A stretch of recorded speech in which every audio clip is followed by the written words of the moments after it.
Dá um tchauzinho.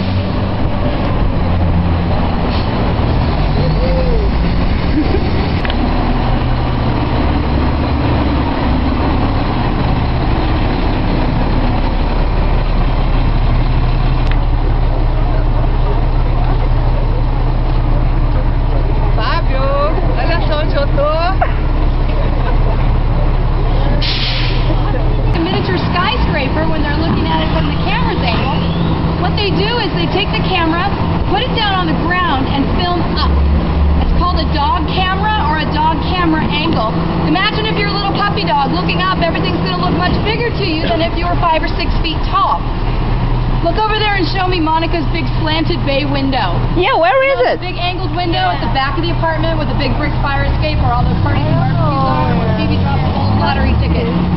Not here, is it? It's part of the set out in LA. Oh. So the real building doesn't have quite as many amenities as the set designer's version in LA, but the producers still wanted to use this building for a couple of different reasons. First off, its location.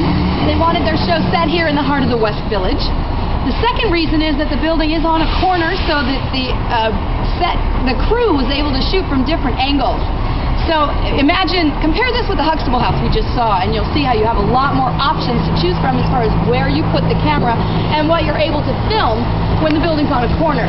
And probably the most important reason to choose this building, excuse me, is that it has a cafe underneath to represent the coffee house.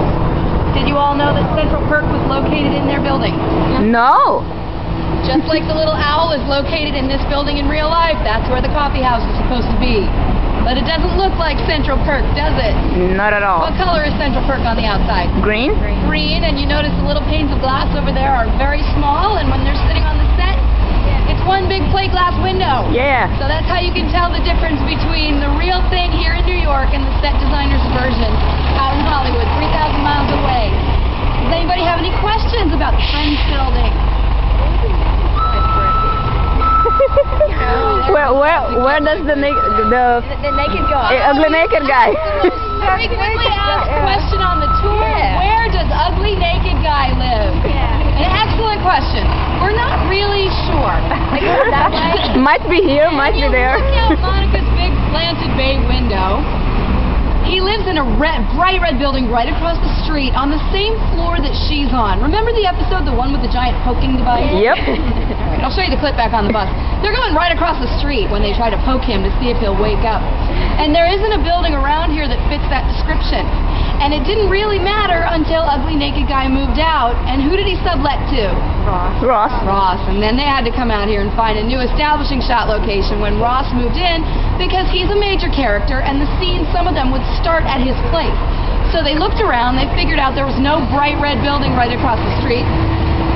So they came up with the next best thing.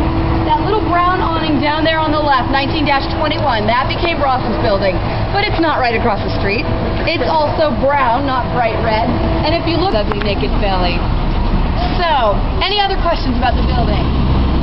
We're going to do photographs next. We do have an official on-location photographer at this stop. His name is Lee. He's right here. Everybody say hi, Lee. Hello. Hi, Lee. We want to do something special for our Friends fans, so we came up with these little handmade magnetic frames. I'll go ahead and shoot along with Tim. I've got my camera with the dog's eye lens on it. There's no obligation. I'll be told later in the tour. If you like them, great. They're $20. If not, straight to eBay.